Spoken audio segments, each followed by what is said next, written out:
The Masque of the Red Death.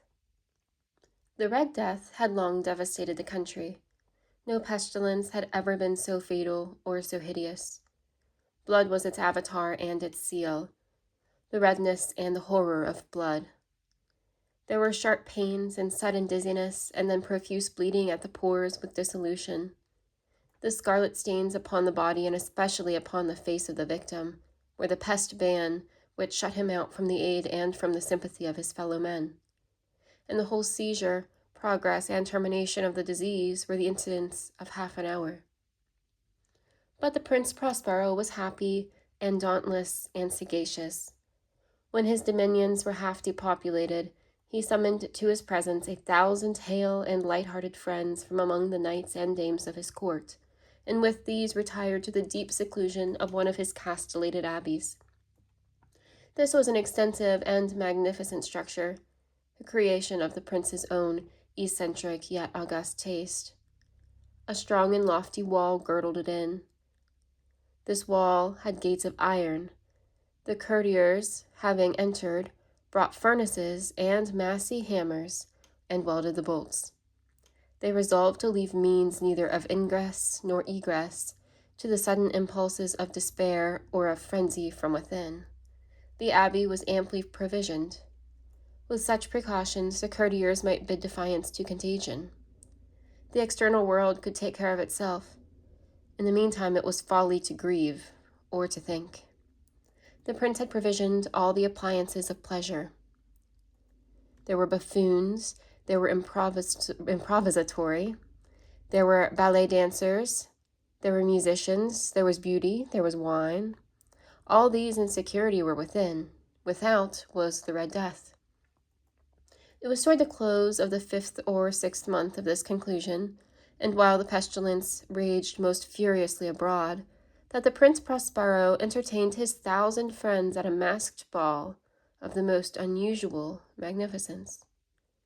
It was a voluptuous scene, that masquerade, but first let me tell you of the rooms in which it was held. There were 7, an imperial suite. In many palaces, however, such suites form a long and straight vista, while the folding doors slide back nearly to the walls on either hand, so that the view of the whole extent is scarcely impeded. Here the case was very different, as might have been expected from the Duke's love of the bizarre. The apartments were so irregularly disposed that the vision embraced but little more than one at a time. There was a sharp turn at every 20 or 30 yards, and at each turn a novel effect. To the right and left, in the middle of each wall, a tall and narrow Gothic window looked out upon a closed corridor which pursued the windings of the suite. These windows were of stained glass, whose color varied in accordance with the prevailing hue of the decorations of the chamber into which it opened. That at the eastern extremity was hung, for example, in blue, and vividly blue were its windows. The second chamber was purple in its ornaments and tapestries and windows, and here the panes were purple. The third was green throughout, and so were the casements. The fourth was furnished and lighted with orange, the fifth with white, the sixth with violet. The seventh apartment was closely shrouded in black velvet tapestries that hung all over the ceiling and down the walls, falling in heavy folds upon a carpet of the same material and hue. But in this chamber, only the color of the windows failed to correspond with the decorations. The panes here were scarlet, a deep blood color. Now, in no one of these 7 apartments was there any lamp or candelabrum. Amid the profusion of golden ornaments that lay scattered to and fro or deepened from the roof, there was no light of any kind emanating from lamp or candle within the suite of chambers. But in the corridors that followed the suite, there stood, opposite to each window, a heavy tripod bearing a brazier of fire that projected its rays through the tinted glass and so glaringly illumined the room. And thus were produced a multitude of gaudy and fantastic appearances. But in the western or black chamber, the effect of the firelight that streamed upon the dark hangings through the blood-tinted panes were ghastly in the extreme, and produced so wild a look upon the countenances of those who entered that there were few of the company bold enough to set foot within its precincts at all. It was in this apartment, also, that there stood against the western wall a gigantic clock of ebony. Its pendulum swung to and fro with a dull, heavy, monotonous clang, and when the minute hand made the circuit of the face and the hour was to be stricken, there came from the brazen lungs of the clock a sound which was clear and loud and deep and exceedingly musical, but of so peculiar a note and emphasis that, at each lapse of the hour, the musicians of the orchestra were constrained to pause momentarily in their performance to hearken the sound, and thus the waltzers perforce ceased their evolutions, and there was a brief disconcert of the whole gay company. And while the chimes of the clock yet rang, it was observed that the giddiest grew pale, and the more aged and sedate passed their hands over their brows, as if in confused reverie or meditation.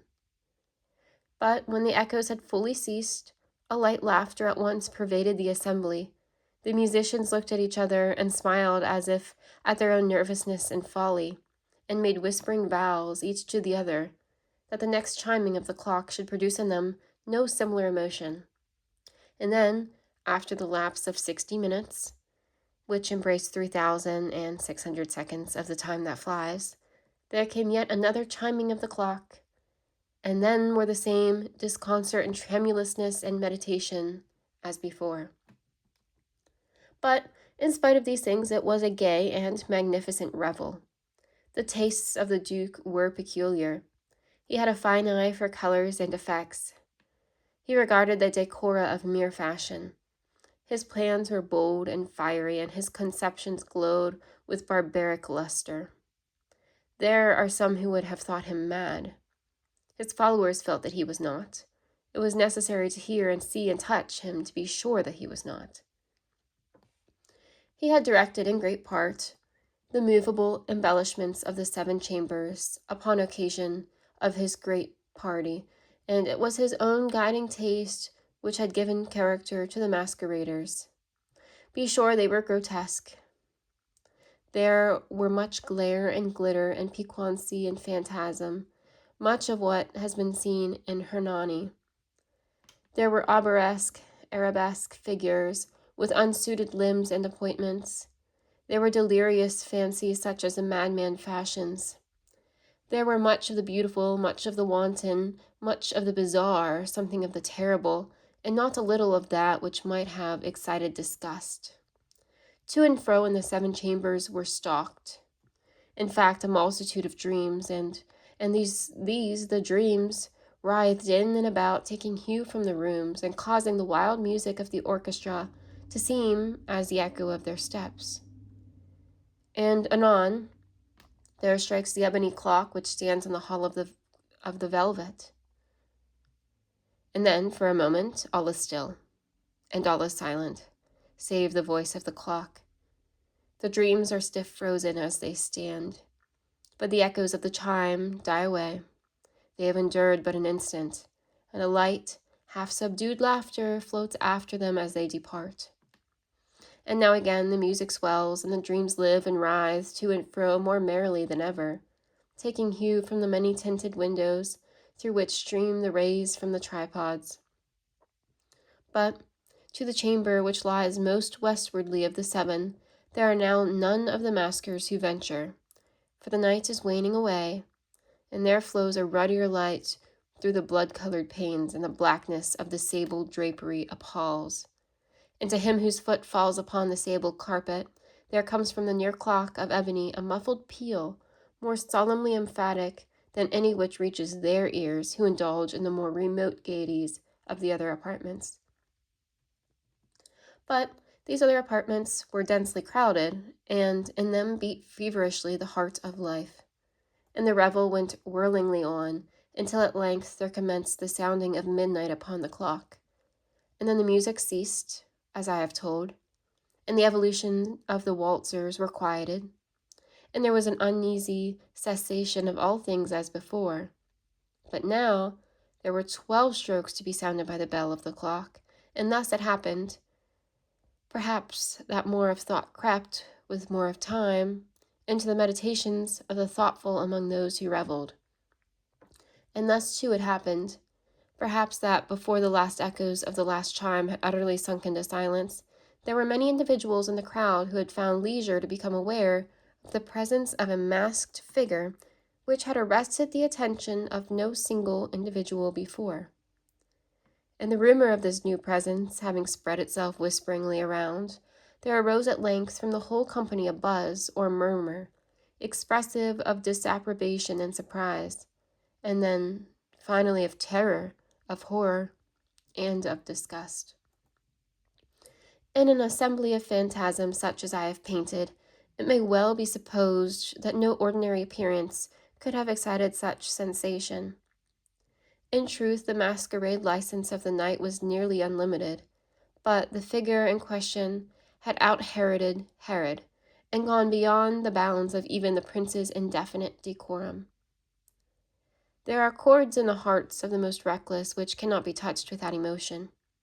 Even with the utterly lost, to whom life and death are equally jests, there are matters of which no jest can be made. The whole company, indeed, seemed now deeply to feel that in the costume and bearing of the stranger neither wit nor propriety existed. The figure was tall and gaunt and shrouded from head to foot in the habiliments of the grave. The mask which concealed the visage was made so nearly to resemble the countenance of a stiffened corpse that the closest scrutiny must have had difficulty in detecting the cheat. And yet, all this might have endured, if not approved, by the mad revellers around. But the number had gone so far as to assume the type of the Red Death. His vesture was dabbled in blood, and his broad brow, with all the features of the face, was besprinkled with the scarlet horror. When the eyes of Prince Prospero fell upon this spectral image, which, with a slow and solemn movement, as if more fully to sustain its role, stalked to and fro among the waltzers, he was seen to be convulsed in the first moment with a strong shudder either of terror or distaste, but in the next his brow reddened with rage. "Who dares," he demanded hoarsely of the courtiers who stood near him, "who dares insult us with this blasphemous mockery? Seize him and unmask him, that we may know whom we have to hang at sunrise from the battlements." It was in the eastern or blue chamber in which stood the Prince Prospero as he uttered these words. They rang throughout the 7 rooms loudly and clearly, for the prince was a bold and robust man, and the music had become hushed at the waving of his hand. It was in the blue room where stood the prince with a group of pale courtiers by his side. At first, as he spoke, there was a slight rustling movement of this group in the direction of the intruder, who, at the moment, was also near at hand, and now, with deliberate and stately step, made closer approach to the speaker. But from a certain nameless awe with which the mad assumptions of the mummer had inspired the whole party, there were found none who put forth hand to seize him, so that, unimpeded, he passed within a yard of the prince's person, and, while the vast assembly, as if with one impulse, shrank from the centers of the rooms to the walls, he made his way uninterruptedly, but with the same solemn and measured step which had distinguished him from the first, through the blue chamber to the purple, through the purple to the green to the orange, through this again to the white, and even thence to the violet, ere a decided movement had been made to arrest him. It was then, however, that the Prince Prospero, maddening with rage and the shame of his own momentary cowardice, rushed hurriedly through the 6 chambers, while none followed him on account of a deadly terror that had seized upon all. He bore aloft a drawn dagger, and had approached in rapid impetuosity to within 3 or 4 feet of the retreating figure, when the latter, having attained the extremity of the velvet apartment, turned suddenly and confronted his pursuer. There was a sharp cry, and the dagger dropped, gleaming upon the sable carpet, upon which instantly afterward fell prostrate in death the Prince Prospero. Then, summoning the wild courage of despair, a throng of the revelers at once threw themselves into the black apartment, and seizing the mummer, whose tall figure stood erect and motionless within the shadow of the ebony clock, gasped in unutterable horror at finding the grave cerements and corpse-like mask, which they handled with so violent a rudeness, untenanted by any tangible form. And now was acknowledged the presence of the Red Death. He had come like a thief in the night, and one by one dropped the revelers in the blood-bedewed halls of their revel, and died each in their despairing posture of his fall. And the life of the ebony clock went out with that of the last of the gay, and the flames of the tripods expired, and darkness and decay and the Red Death held illimitable dominion over all.